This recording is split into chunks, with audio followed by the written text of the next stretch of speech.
señor.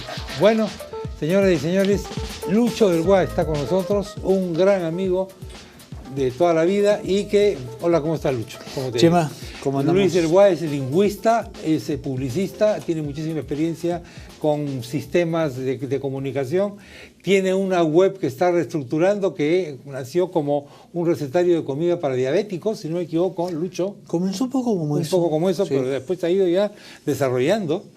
Esta mañana yo hablaba con Lucho al mediodía, brevemente, en el programa de radio, para que nos explique qué palabras son aquellas que provienen del árabe. Y toda la gente que me rodea se quedaba muy sorprendido de esas palabras. Son muchas más de las que pensamos, ¿no? Ah, son muchísimas. Hay quienes dicen que son cerca de 4.000. 4.000 palabras castellanas son de origen árabe. Sí, pero lo que pasa con las palabras es que muchas palabras no se usan en todas partes, ¿no? Entonces hay una cantidad de palabras que ya están en desuso. Correcto. Pero hay palabras que están en uso y vigente total. Ya. O sea, sin árabe no podemos vivir en castellano. Correcto. Estaríamos hablando de otra cosa. Imagínate las cosas más elementales de la vida. El aceite. Aceite, claro. Azúcar. Azúcar. Arroz. Arroz. Alcohol. Alcohol. Café. Café. Lo que vas a tener ahora. Sí. Las albahacas, la alcachofa, las berenjenas, la algarrobina. Algarrobina también. Sí, es interesantísimo eso porque en árabe es al-jarob y el algarrobo es una planta distinta, la que hay acá, de la que hay en el norte de África. De acuerdo. Pero se parecía un poco, entonces cuando llegaron los españoles le pusieron el nombre árabe. Claro, porque se parecía mucho, estaba en un desierto, etcétera. Todavía hay gente que prefiere usar el nombre tradicional peruano, que es guarango. Guarango, claro, guarango. En Ica usan guarango. En Ica le dicen guarango. Sí. Pero que es más propio porque esa variedad es distinta a la europea, pero la conocemos como algarrobina, ¿no? Entonces, en las cosas más elementales, pero no solo en eso, acuérdate que los árabes estuvieron un montón de siglos en España, claro, en una época maravillosa, fue una época realmente ejemplar en muchos sentidos, en una época en la que consiguieron convivir. Sí. Judíos, árabes, moros y cristianos claro, en santa paz durante mucho tiempo. Durante mucho tiempo. Las tres grandes religiones monoteístas, nacidas además en un espacio geográfico muy reducido, pero con una potencialidad de expansión enorme. Y durante mucho tiempo España fue el centro cultural de Europa. Sí, claro, claro. Con los árabes y por los árabes. Hay una cultura arábigo-española, digamos, o hispana. Claro. Y esa cultura es fascinante. Y ahora que conversamos en la mañana, yo me empecé a acordar de cosas que había aprendido con Enrique Carreón, que fue mi maestro en estas cosas. Claro. O sea, nadie supo como Carreón una historia de la lengua. Seguro, claro. Y me empecé a acordar de cosas. Tú sabes, Chema, que la primera poesía que existe en español, o ya en idioma romance, no está escrita en castellano, está escrita en mozárabe. En mozárabe. ¿No? Hay unas... mozárabe es un árabe. Es el español claro, que se hablaba en Al-Ándalus, en la parte de Andalucía. Exactamente. Era español. Sur de España. En el sur de España. Claro. Pero era un idioma romance, venido del latín. Y es fascinante porque antes del Miocid, un siglo antes del Miocid, ya se escribían cosas en un idioma romance, en la parte árabe, pero lo lindo era que eran unos poemitas muy pequeñitos, un poco como los poemas japoneses. No, eran como las coplas Fío Forzado de Nicomedes, solo que eran los versos del final de la copla. La primera parte, el verso grande, se llamaba Muwayajas y era en árabe. Y el final era en mozárabe. Y yo me acordaba en la mañana, mientras hablábamos, me vino a la mente esas cosas que uno tiene, que se acuerda de un poema de hace muchísimos años. Una cosa que decía... Descan neusidiello wenit, tan bon albillara, com ray de soleshit en Guadalchajara, que traducido a castellano de hoy es cuando llegó mi pequeño Cid, tan buenas albricias, tan buena albillara, salió como un rayo de sol en Guadalajara. Claro. Ese es uno de los primerísimos poemas del español, sí, ¿no? Y está transcrito en árabe. Recién lo encontraron o lo descubrieron en 1948. Hasta antes la gente pensaba que el mío sí era lo más antiguo. ¿Y dónde estaba ese poema? Estaba metido en una colección de poemas en una biblioteca del Cairo. En la biblioteca del Cairo. Y lo encontró un judío checoslovaco. Dios mío. Y después lo estudiaron en España, ha sido toda una cosa. Es tremendo esto, ¿no? Tremendo. Sí, es fascinante. Y como era un idioma de cultura, el idioma árabe, entonces hay una cantidad de cosas que van más allá de las comidas, las cosas del hogar. El barrio es árabe. El barrio es árabe. La alcoba, la almohada, la alfombra. Alfombra árabe, claro. La alacena. Alacena. Alacena. Claro. Muchas palabras que comienzan con al, claro. que quiere decir él en árabe. Al es él, claro. Ajá. ¿No?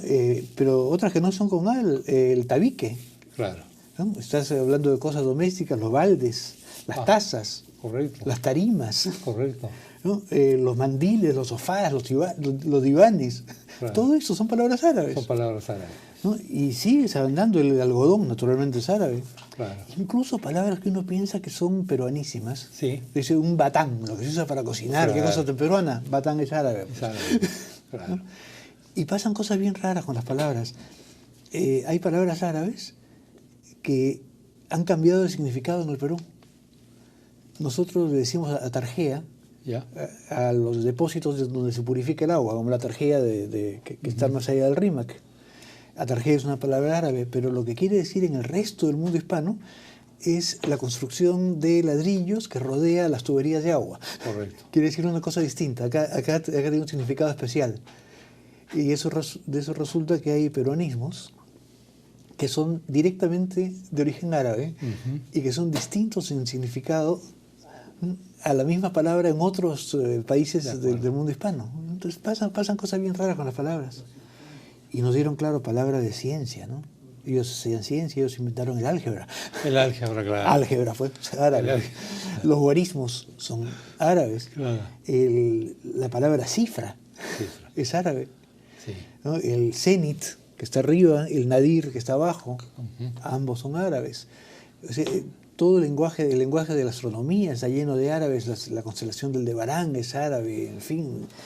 Y en las armas, en la cosa bélica, también hay palabras que son muy árabes. Las cimitarras son espadas árabes, pero las dagas no son específicamente árabes, son un tipo de cuchillo que usan todos. Claro. Y en cosas militares, los alféreces, alférez es árabe. Claro, seguro. ¿No? En fin, hay por lo que quieras, hasta en música. En música, sí. En la Edad Media se tocaba el laúd, ¿no es cierto? Y se tocaba el rabel, que era parecido al laúd. Y también se tocaba y se sigue tocando hasta el día de hoy la guitarra. Claro. La guitarra también es árabe. Entonces, como ves, no nos podemos escapar de lo árabe. Absolutamente. Bueno, y en el aspecto culinario que tanto nos interesa, a los peruanos la influencia es evidente también, ¿no? Es enorme. Es tremendo, ¿no?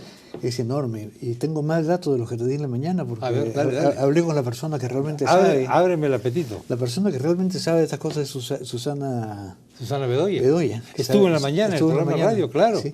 Tiene un estudio tremendo, todavía inédito, pero que debe culminar porque es importantísimo. Y resulta que tenemos una cantidad de cosas árabes. Por el lado de los dulces, claro. Toda la dulcería peruana tradicional, todita. Sí, es árabe. Es árabe. De origen árabe. De origen árabe.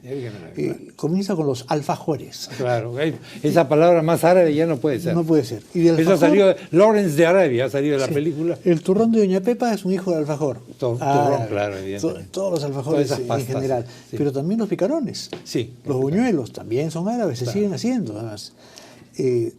Tal vez hasta las tejas sean de origen árabe. ¿Ves? Parece, ¿no? Limón por adentro y esta masita de azúcar. Y esta cosa azucarada. También.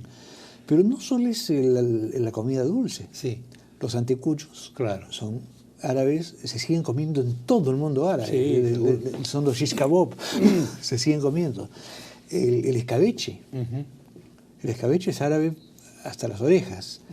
El ají de gallina. El ají de gallina. El ají de gallina, que es pan con gallina. Más árabe no puede ser. Claro. La parte de ají es peruana. El picante lo pusimos nosotros. Pero el resto, el amarillito lo pusieron ellos con el palillo, que le llaman cúrcuma, que es árabe también. Sí. Los anticuchos, por supuesto, los picarones, todas las compotas. Y no solo es en el Perú. En México, por ejemplo, uno de los platos favoritos de la gente son los tacos al pastor. Claro. Que son, no sé si los has visto alguna vez, unos tacos que hacen que cortan carne y cebolla y la cocinan en unas cosas que dan vueltas. Ajá. Hasta las máquinas son árabes. Las máquinas son árabes, claro. Dime una cosa, estaba en la mañana, dudaba, ¿el arroz con pato? El arroz con pato, no lo sé, el arroz sí. ¿El arroz seguro? Seguro que sí. Seguro que sí. Eso con toda seguridad. Con toda seguridad. El arroz con pato, no sé, no lo creo. No sé, por alguna razón no me sé parece que no. Pero hay comida por todos lados, con comida árabe. O sea, está presente. Y a pesar de todas estas evidencias, hay gente que todavía piensa que los árabes son un país exótico, lejano y que no tiene nada en común con el Perú, lo cual evidentemente es una cosa de una cultura galopante. No, es que... ¿no? Parte de culpa tiene nuestra tradición española también, ¿no? También, ¿no? Pues la verdad es que los árabes supieron vivir armónicamente durante muchos siglos y después fueron los cristianos que los agarraron a patadas y los sacaron. A los árabes y a los judíos. A los árabes y a los judíos. Y a los judíos, Dios mío. Ahí los que se portaron mal fueron los cristianos. Los cristianos, seguro, claro. Bien a lo bestia. Sí, pues hay toda esa cosa, pues. Y claro, ese prejuicio nos sale y nos sale. Y entonces nos sale de vez en cuando, claro. Los miramos sobre el hombro, nos creemos muy occidentales nosotros. Claro, ¿no? Y los españoles llegaron acá cuando venían de votar a los árabes, claro, embalados. En un solo rush. De un solo rush. No pararon hasta Cajamarca. Así es, y acá pensaron que los indios eran árabes también y siguieron contra ellos. Hay todo eso, pues. La gran imagen, el santo de la conquista árabe era Santiago, claro, ¿no? Que se figura siempre a caballo, que lo trajeron con un moro abajo, a pie, sobre acá, ¿no? Con indios. Era Santiago Matamoros, claro, y acá se convirtió en Santiago Mataindios. Claro. El famoso Santiago, que es un personaje, bueno, tremendo. El patrón Santiago, ¿no? En fin, tenemos que terminar. Esto es apasionante, pero me trae una cosa, Lucho de Boa, fantástica, y es que nuestro gran amigo Alejo Alaiza expone el miércoles 3 de octubre a las 7:30. Y esto, su obra reciente pictórica, esto es en Fórum, en la avenida del Arco 1150, en Miraflores. Y acá está una de las cosas que hace Alejandro Alaiza, que se va a poder ver en esta exposición que tenemos a partir de este miércoles. Lucho, muchas gracias por haber estado en el programa. Gracias, Chima. Muy un placer. Ilustrativo, como siempre. Esto, y tenemos que aprender tantas cosas hoy. Acá te dejo 1000 palabras árabes. 1000 palabras árabes.